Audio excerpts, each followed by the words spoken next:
Thank you. The next part of the program has to do with addressing some of the economic costs of the war.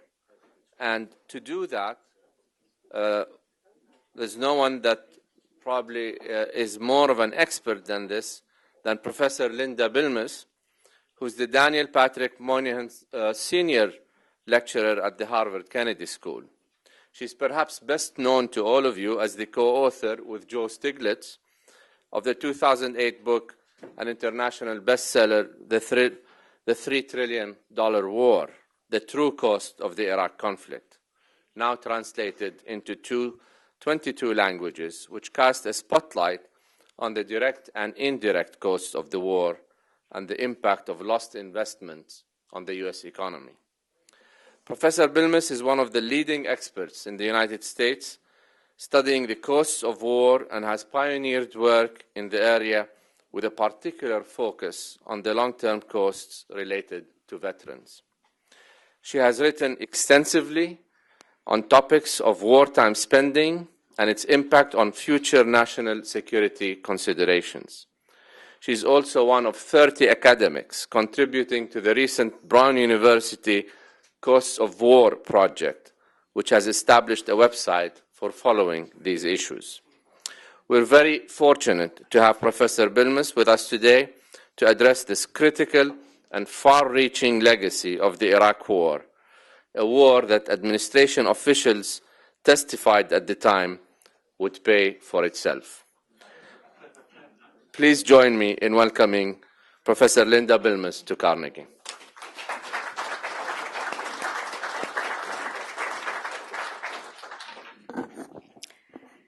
Thank you very much, Marwan, for the kind introduction. I'm really pleased to be here today at this wonderful institution. And as I was preparing for this talk, I was rereading some of the papers written by Carnegie Endowment scholars in 2002 and 2003, particularly by Jessica Matthews. And they argued compellingly, they were some of the few voices arguing compellingly that the U.S. really did have other options, that the U.S. could have pursued an enhanced inspection process, that the U.S. could have allowed the inspectors to complete their jobs. As we all know, that advice was ignored. And there were a number of other voices at the time that did call for restraint. There were a number of voices that suggested that the war could cost far more than we had anticipated. But as is typical in the history of the cost of wars, those who are most in favor of going to war typically are most optimistic about how long it's going to take and how much it is going to cost.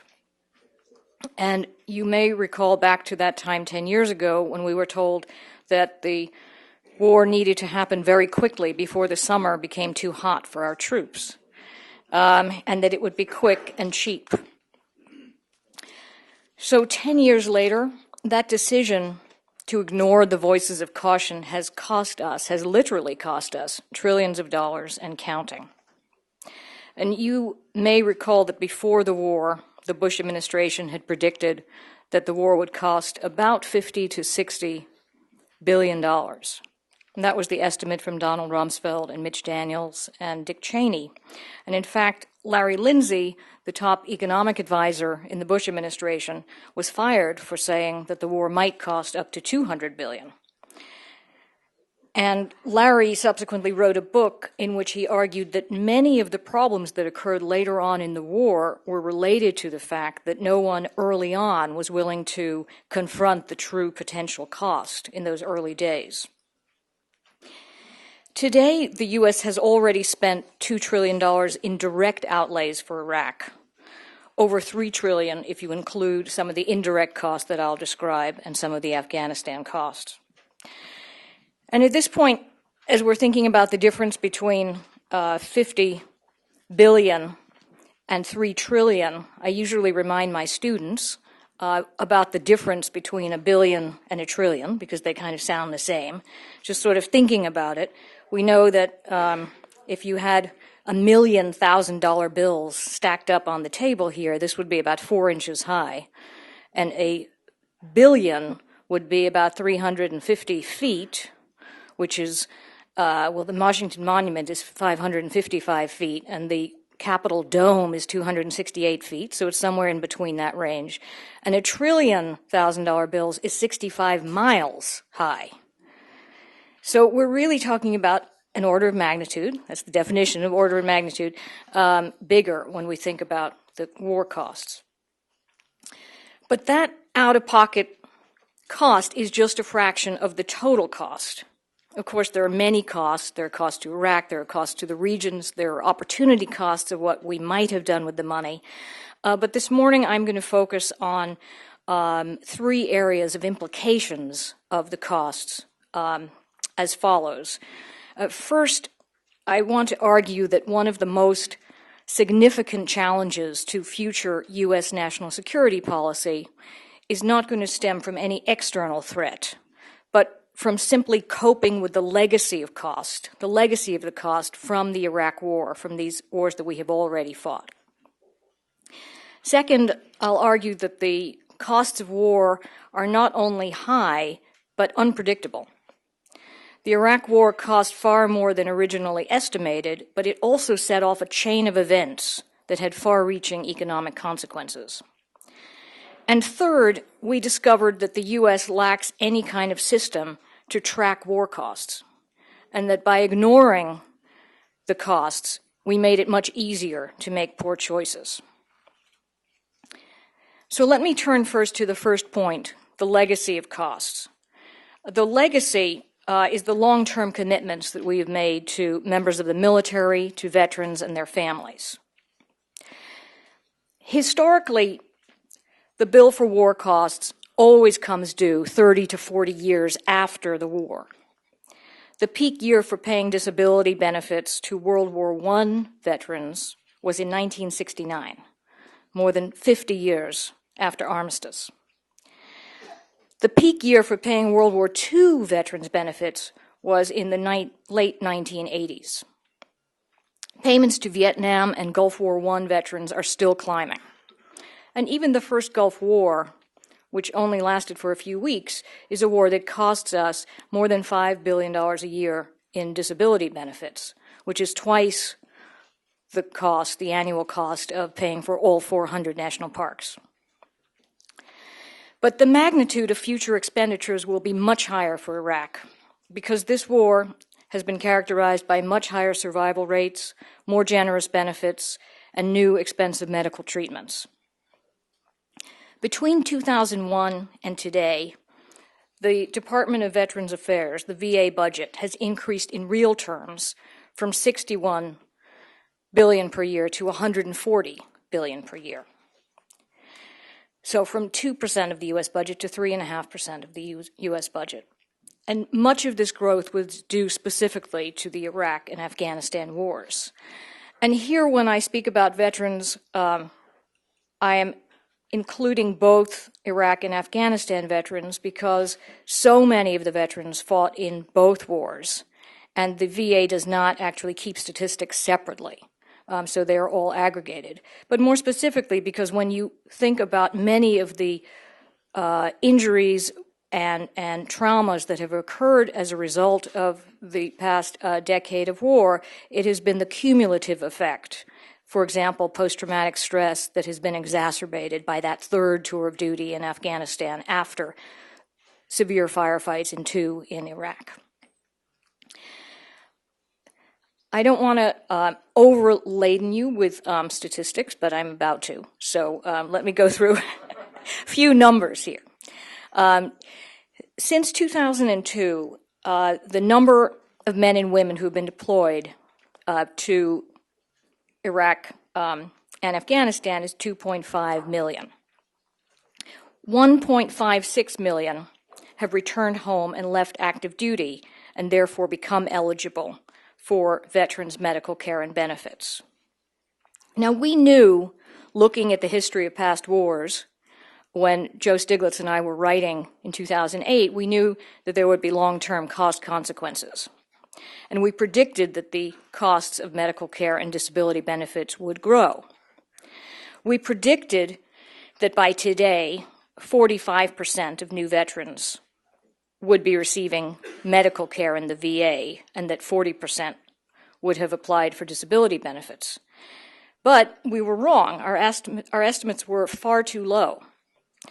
The VA is actually treating not 45%, but more than 56% already, which is more than 860,000 people. And more than half, more than 50% of returned veterans have already applied for permanent disability benefits, of which currently 98% get approved. This reflects a great deal of suffering. 253,000 troops have suffered a traumatic brain injury, of which 20% have been moderate to severe.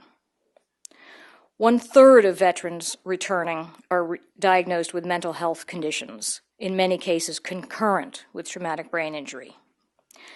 145,000 veterans are 80, 90, or 100% disabled in the rating system, which means typically that in addition to veterans benefits, they also qualify for Social Security disability insurance. And we know that, as in previous wars, veterans' medical and disability compensation will rise as veterans get older and suffer from complications from injuries they sustained during wartime. We have also found out that our system for transitioning veterans back to civilian life is fundamentally broken. The VA has spent more than $5 billion every year for the past 4 years just to hire more claims processing employees and to upgrade IT systems. But as you probably read in the newspapers, the backlog of claims is still more than 1 million, and it keeps growing. And veterans of the war, particularly my current area of research, women veterans, are suffering from higher levels of unemployment, homelessness, suicide, depression, substance abuse, and divorce than the civilian population of their age. So in total, when you take into account the amount that we have already spent for veterans' medical care and disability benefits and all the special programs and computer investments and readjustment counseling, etc., that the VA has spent on this effort, it comes to about $134 billion. But we estimate that there is another $836 billion that has already accrued in these disability benefits and medical benefits and Social Security benefits. And that's the present value of what we will owe in the next 40 years, not even counting what happens after the veterans retire. Let me turn, still as part of the first point, but to a second part of this cost legacy, and that is being felt in the Pentagon, where 1/3 of the total budget is now in personnel and healthcare costs. The department made a series of decisions during the past decade, some in order to boost recruiting when it ran into difficulty attracting sufficient numbers of troops into the Army and Marines in 2004. These include increased personnel benefits, pay indexing, health care, benefits for National Guards, and retirement pay. I don't have time to go through, although I'm happy to talk about it later, all of these, but for example, the TRICARE system, which serves active duty troops who are injured while serving in the war theater. This is troops before they're discharged into the VA system, or troops who don't leave active duty.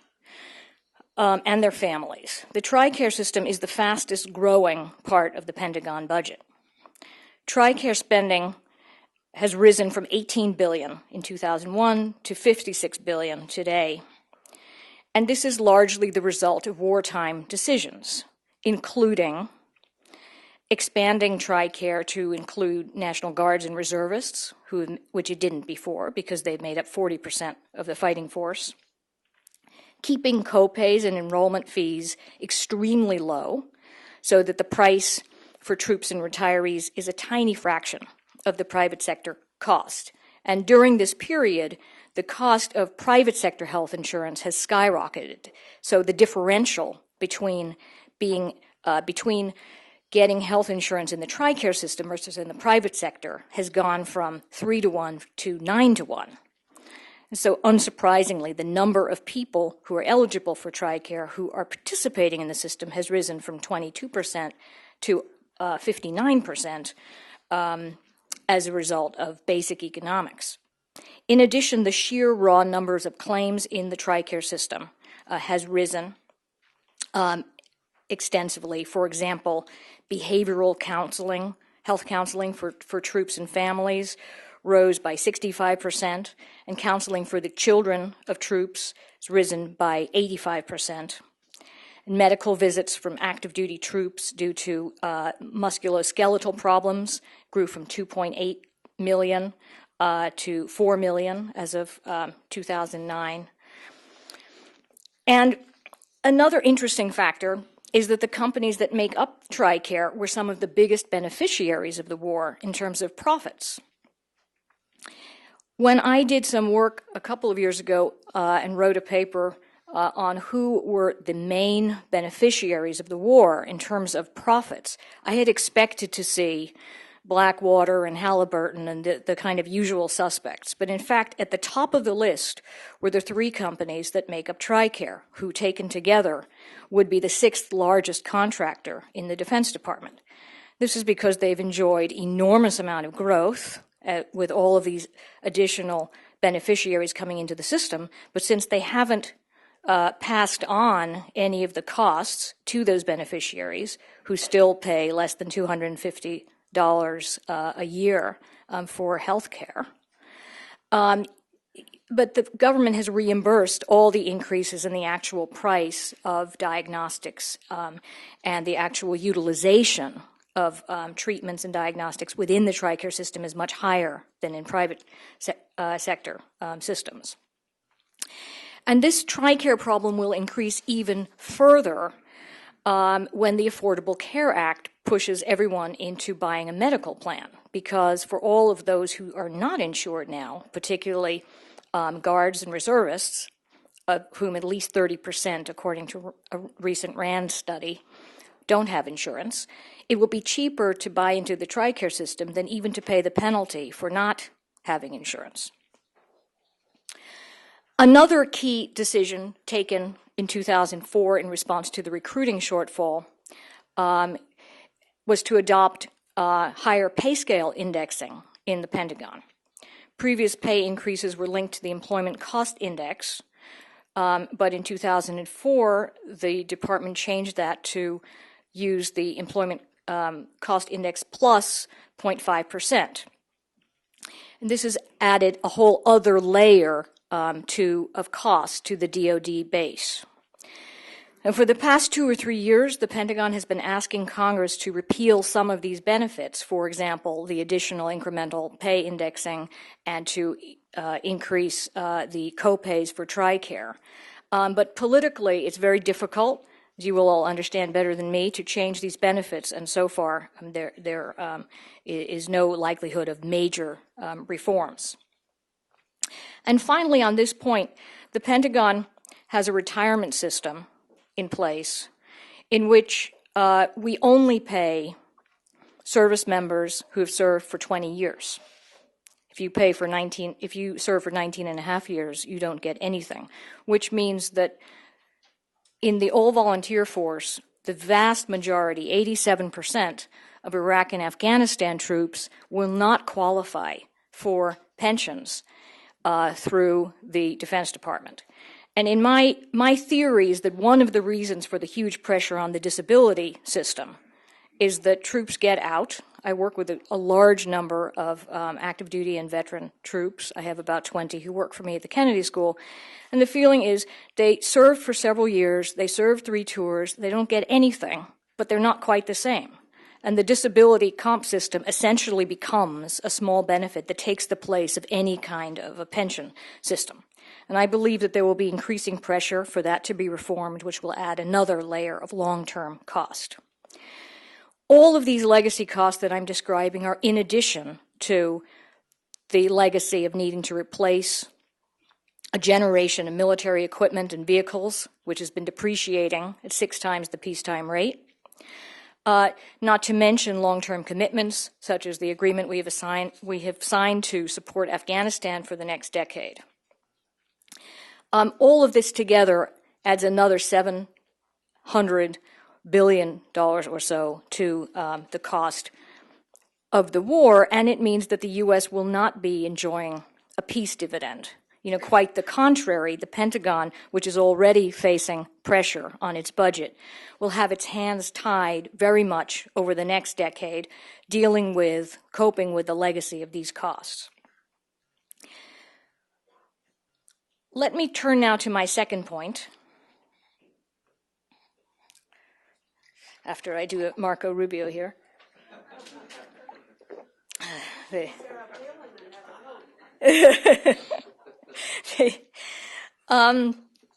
war has affected the economy as well and left us with a legacy of high oil prices and much higher national debt.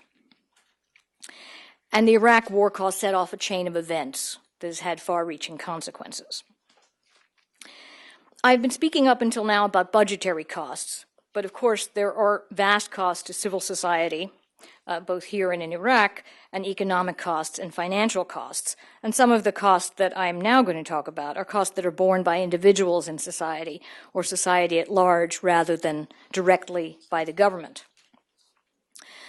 The first, there are many of these costs that I could talk about, but let me highlight just a couple. First, if we think back to when we invaded Iraq in 2003, oil prices were $25 a barrel, and we had been at that level for more than 2 decades. And the futures markets, which take into account already increasing demand from China and India, predicted that oil prices would remain in that range for the next decade. Oil prices are complicated, but most experts agree that Iraq was one of the triggers that led to oil prices shooting up shortly after the invasion. Oil prices peaked at $140 a barrel 3 years later. And since then, we have barely seen oil prices at a level below $100. If Joe Stiglitz were here, he would argue very strongly that we need to connect the dots, that oil prices contributed to the Federal Reserve's decision to increase liquidity and credit, that decision played a role in the housing bubble, the bursting of which, of course, led to the financial crisis. And he would argue that it's reasonable to attribute some of the cost of the financial crisis back to the oil price rise, which was precipitated in part due to the U.S. invasion of Afghanistan, particularly in light of the fact that we all know that oil was one of the reasons we went to war in the first place. Perhaps easier to see in the context of today's budget quagmires is the fact that in an unprecedented move, the U.S. has borrowed all of the money that we've spent in Iraq. This is the first time in history since the Revolutionary War, when we borrowed from France, that we cut taxes and paid for an entire war out of debt. So we added some $2 trillion to the national credit card, which is a major component of the $9 trillion in U.S. debt that has been accrued since 2001. Of course, when we think about debt and deficits, there are 2 kinds of deficits. There are those that invest in human capital or infrastructure or invest in education. And then there are those which do not, which endanger our future by adding to the national debt. And this war deficit was of the second kind. My third point that I am passionate about, although it's difficult for many people to be passionate about accounting, but I am very passionate about the lack of war accounting. One of the purposes of our book and the several book chapters that we've written since then is to argue that bad accounting matters. The U.S. owes nearly $1 trillion in what business would call deferred compensation to the men and women who fought the war, but this liability doesn't appear anywhere on the national balance sheet. We do not account for the value of the 6,658 lives lost in Iraq and Afghanistan, and that's just the troops, not civilians, not contractors, except for a small amount of life insurance money. Even though civilian government agencies estimate the value of a life at $7.2 million. And so OSHA or EPA would value each one of those lives and account for it at a cost of $7.2 million. We've accrued trillions of dollars in war debt, but we don't keep track of it.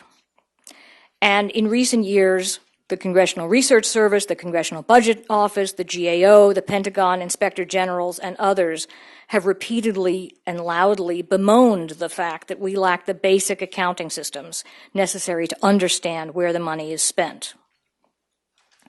Over the past decade, the military budget has increased by $1.5 trillion, in addition to the money appropriated for war spending. Some of that I already identified as attributed to increases in personnel and TRICARE and recruiting costs. But we know that at the same time, the Air Force and the Navy have gotten smaller and older fleets than before. The Army and Marines, the Army has grown a little bit, but the Marines, the Navy, and the Air Force have stayed the same size. But if we look at where has all the money gone, the Pentagon's accounting systems are so flawed that there's no way even to perform an audit.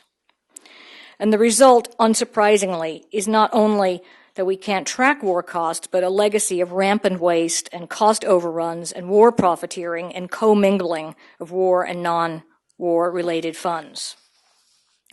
And I have spent years trying to untangle some of these commingled accounts.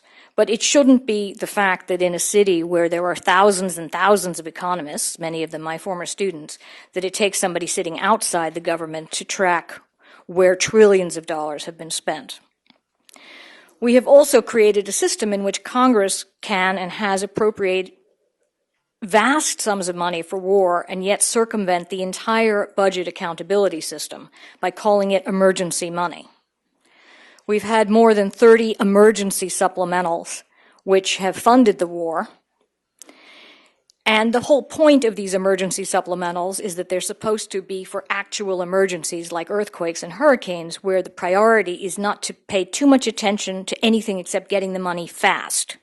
So the actual requirements for the budget submissions and tracking where the money goes are very loose. So we have spent trillions of dollars through these emergency supplementals with minimal accountability by either side of the aisle.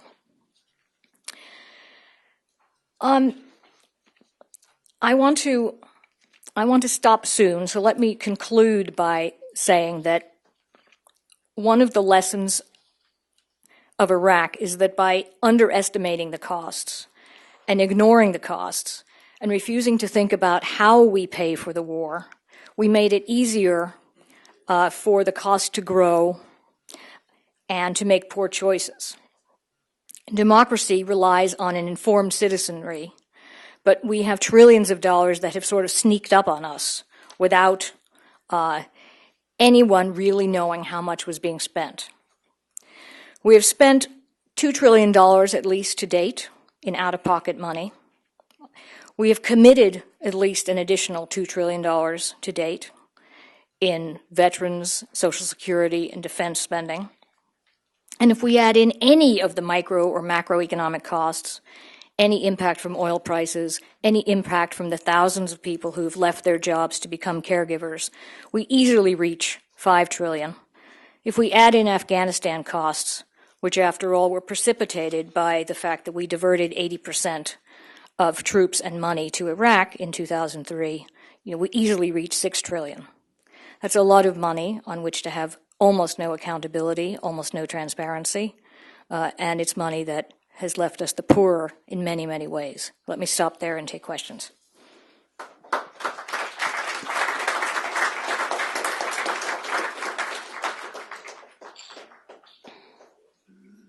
Yes, sir.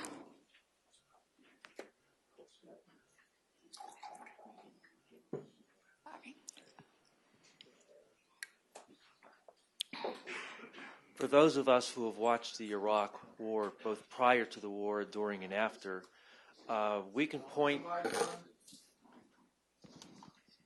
For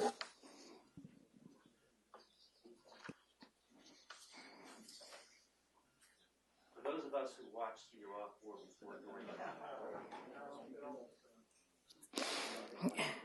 Just raise your voice, please.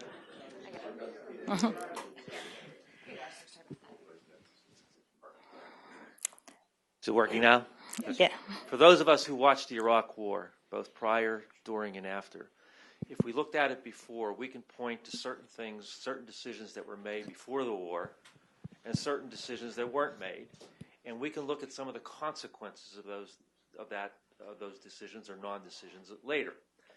Your comment in an economic context was interesting to me, because you said that because certain economic-based decisions were made or not made, it impacted outcome later during the war. Could you give a couple good examples of what the relationship was on those economic decisions?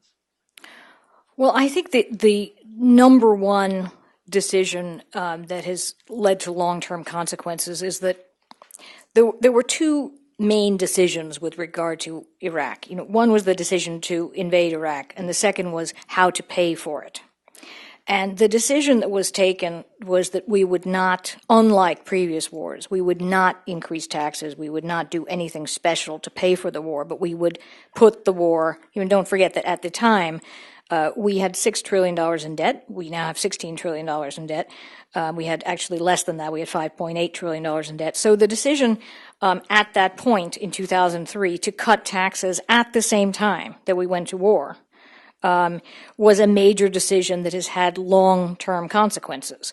So much of the discussion that happens in Washington now around, whether it's the sequester or the budget breakdown or, all of the stuff that the Pentagon is dealing with because of the sequester and all that, goes back to the fact that the debt has grown so precipitously.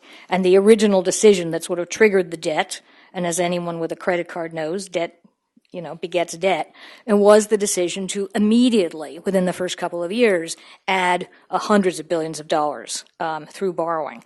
And I think this is a very important decision because of the fact that it was unprecedented. It really was a decision that was at odds with the way we had paid for wars throughout history.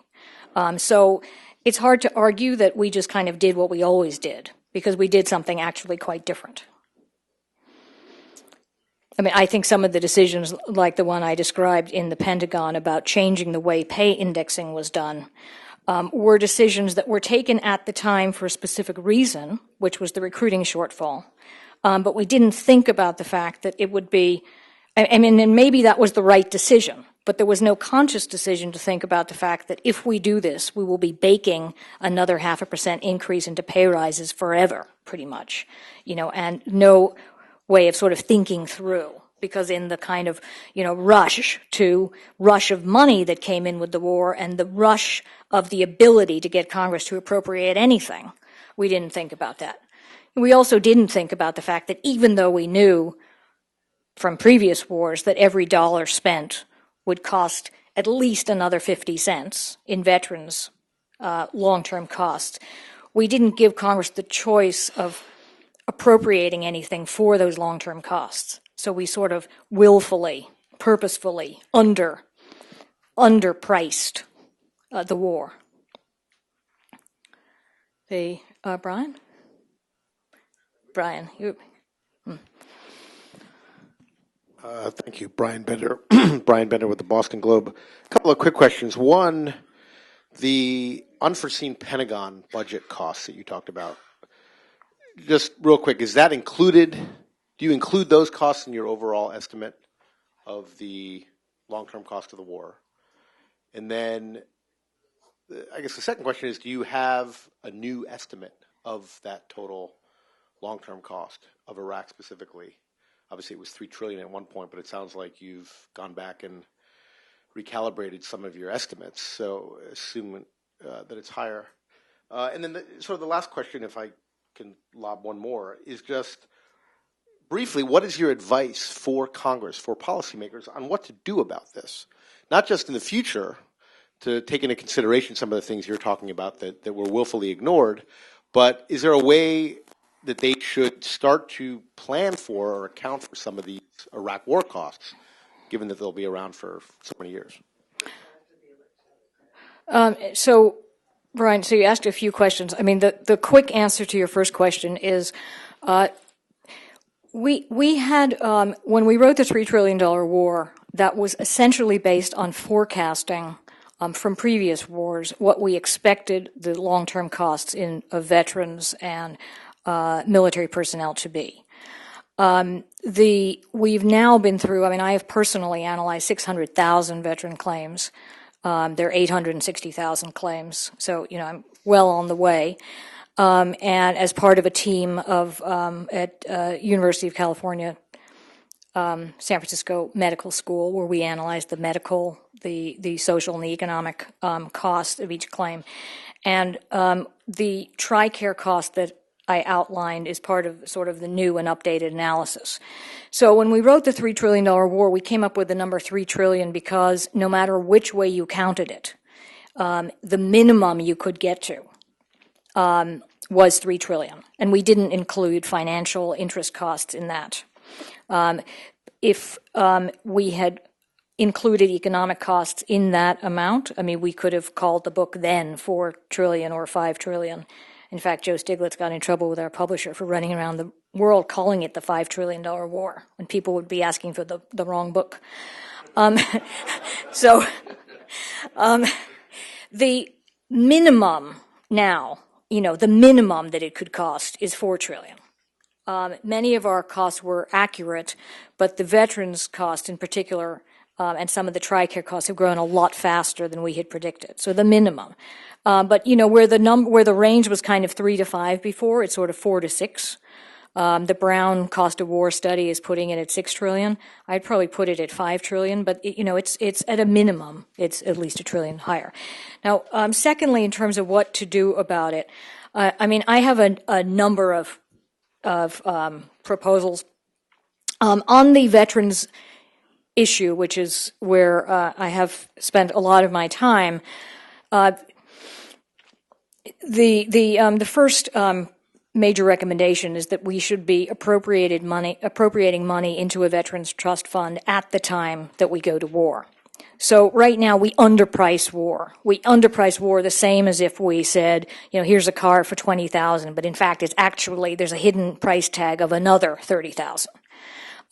So nobody, when they actually go in to vote in Congress, gets to vote on the full cost. I mean, I think we should be appropriating at least an additional 25%, for every dollar of war spending. This would have the benefit of, one, making people consider more carefully the actual true cost of war, and two, putting aside money for the inevitable deferred compensation of veterans' benefits. Secondly, I think we should prohibit the use of emergency money for war spending. Emergency money, as I said, is supposed to be restricted to emergencies or new programs. And after 13 years of war, it's very difficult to argue that this is an unforeseen, unexpected expense. And every year, the budget caps that are given in the allocations to Congress, are set in a certain structure with a certain amount. But emergency money allows you to completely bust those. So if we had not allowed the emergency supplemental mechanism to be the vehicle for paying for the wars, we would have had to confront earlier how we were paying for those wars. Third of all, I believe that the Pentagon needs a top-to-bottom investment in cost accounting and capital budgeting, which is basic common sense that is done by most cities and states and all private sector businesses larger than a corner grocery store. So they can get a grip on what Gates, former Secretary Gates referred to as the 30% of Pentagon costs that go to overhead.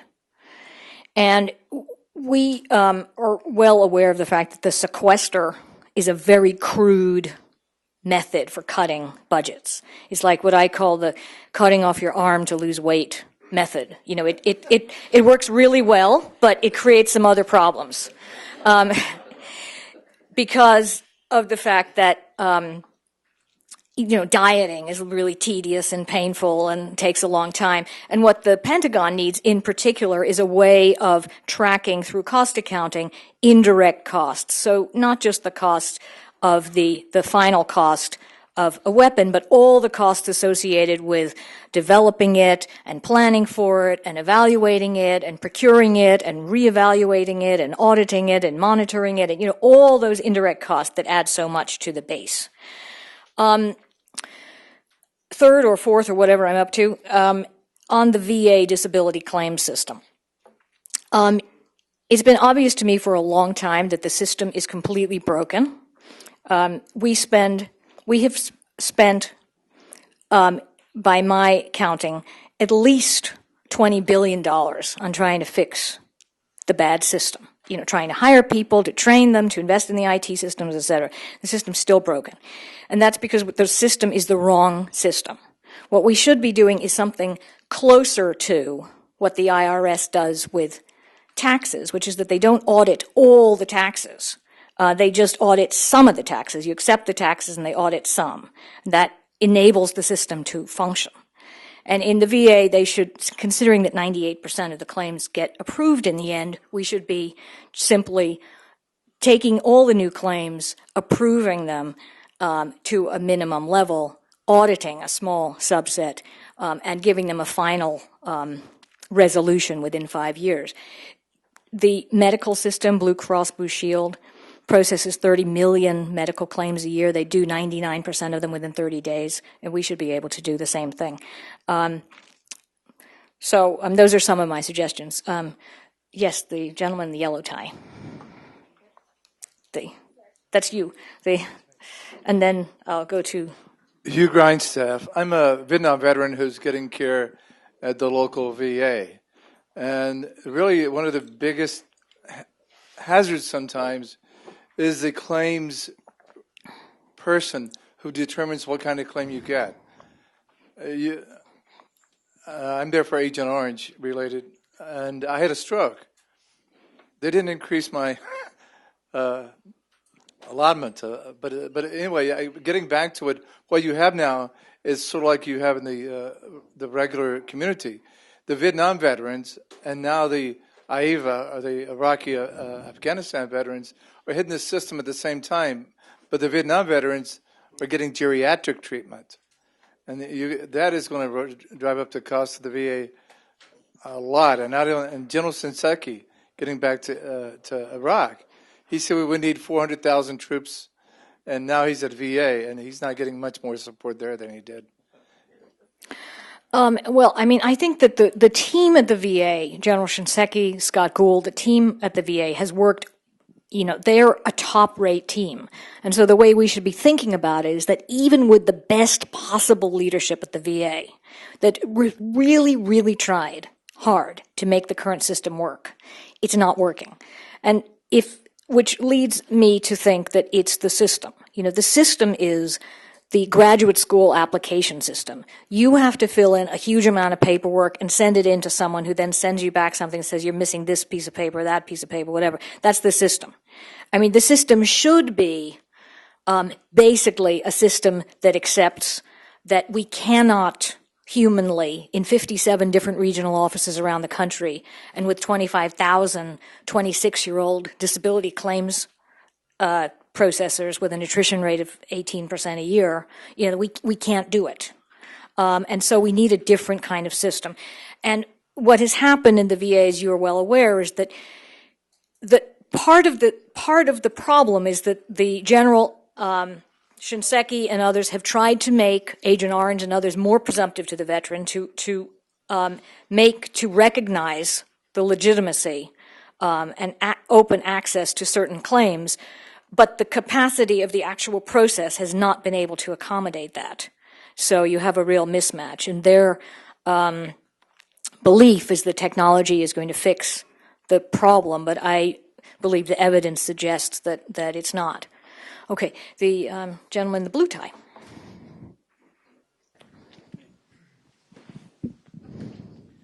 Thank you. My name is Saeed Erekat from Al-Quds Daily newspaper, but I also worked as the United Nations spokesman in Iraq for 5 years.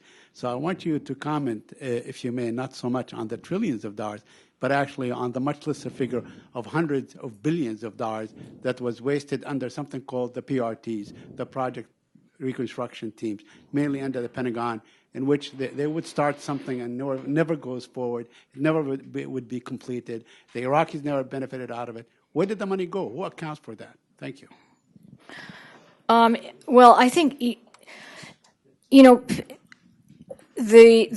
one of the reasons that we wrote the book was that people had the sense that we were spending a lot, but it's sort of very difficult to get your arms around what does a lot mean.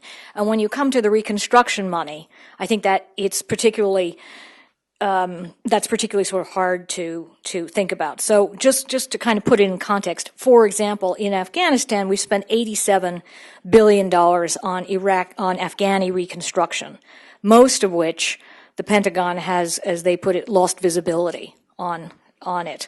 Now, compare that to the national parks, where we spend $2.5 billion a year to support all 400 of the national parks, versus the $87 billion.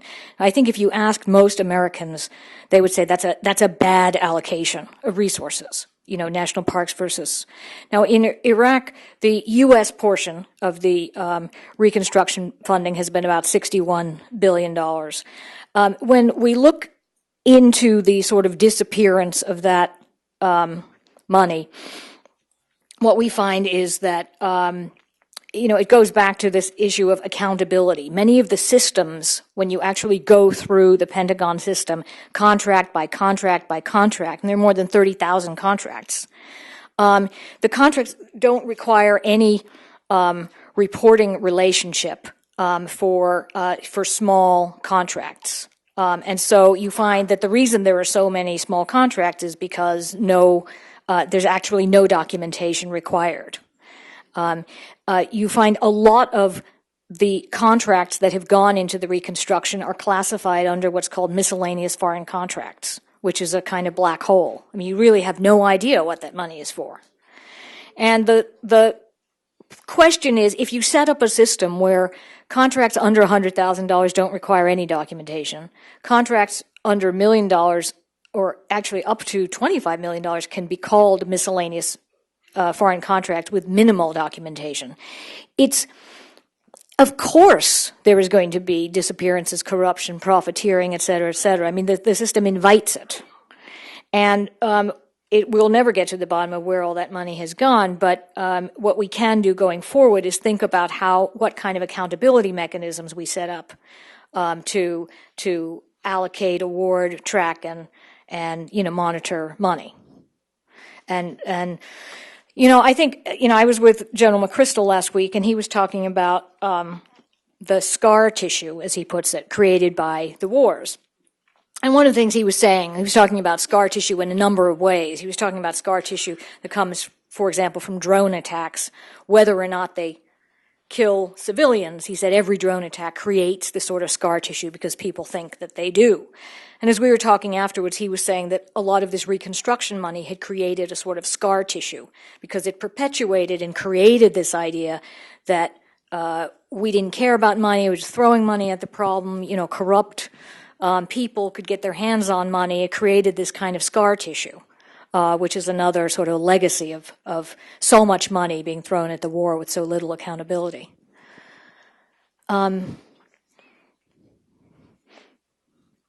The gentleman in the back there. Thank you. John Hurley. I don't have an affiliation.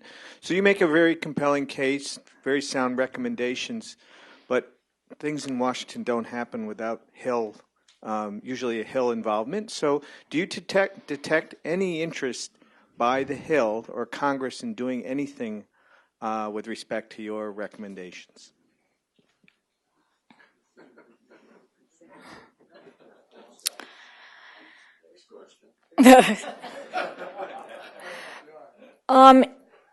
I would say mixed. We teach at the Kennedy School, for example, we teach a newly elected members of Congress program every 2 years. This year I taught, I think we had 56 newly elected members, And in addition to teaching them budgeting and everything during the day, I mean, I had a whole group of them that met with me privately just to go through some of these issues.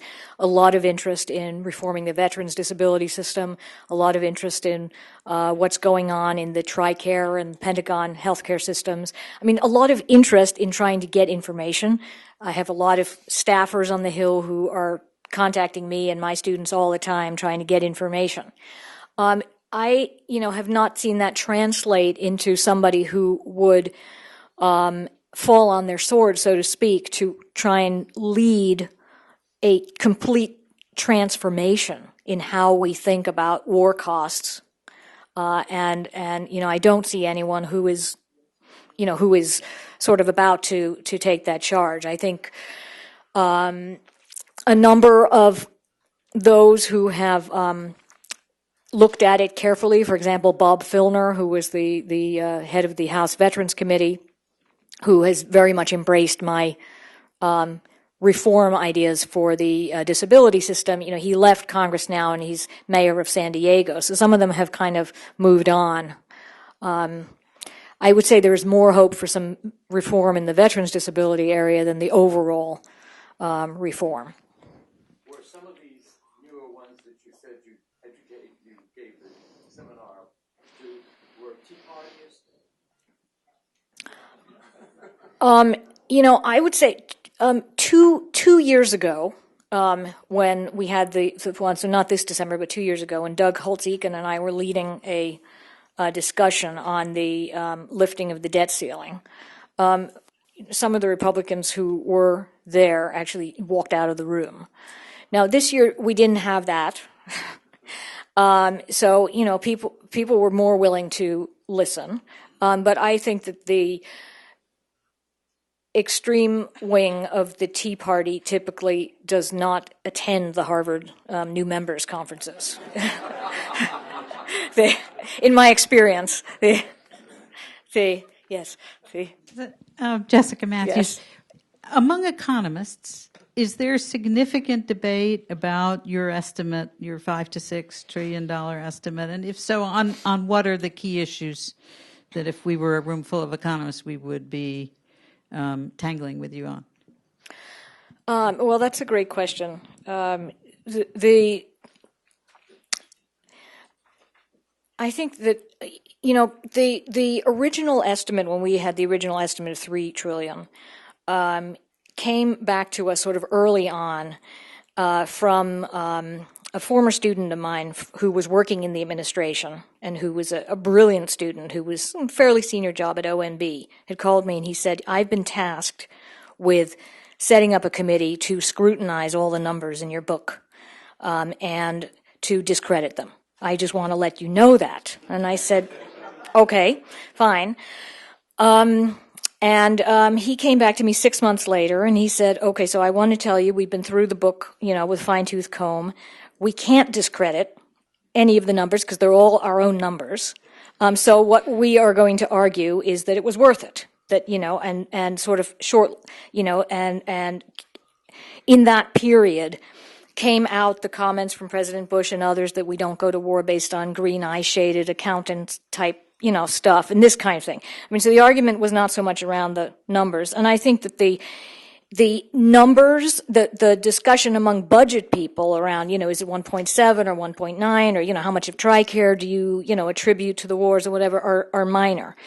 The areas of the two main areas of disagreement among economists are, one, should one include the financing costs or not?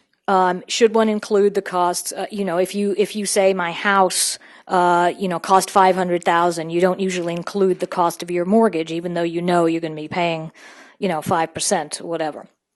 And the second issue is around to what extent the war indirectly contributed to the financial crisis and the oil price increases and so forth.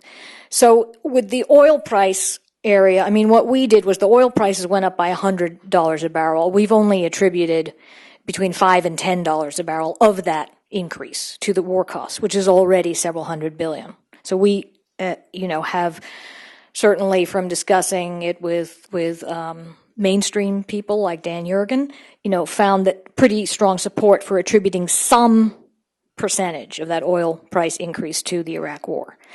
On the issue of financing costs, our feeling is that those are direct budgetary costs. They were unprecedented costs, and that to not include, when we made such a radical departure from the way wars had been financed in the past, in the way this war was financed, particularly with the combination of the fact that it was financed off the books due to the emergency supplementals, that should be on the table.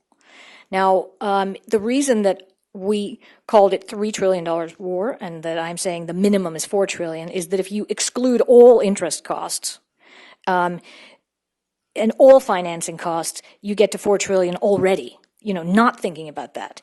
If you don't include some of the economic costs and you include some of the interest costs, you can also get to $4 trillion, but we don't double count. So, it's not right to sort of add everything up together, because there might be some double counting between economic costs and interest costs, but it is, but there is a minimum cost that you achieve no matter how you get there. Now, the one cost of the war that I'm careful never to attribute, where I think I have seen some people attribute this as a cost of war, is the cost of the GI Bill, the new GI Bill, which we see as an investment in the economy that will produce net benefits, as opposed to a net cost, which is different than money we've paid out to a Sri Lankan contractor, or money that we've paid out to pay for a hip fracture. So that's the one area where I would make that distinction. Yes. Are we finished? Oh, we're finished. Okay, sorry. Okay.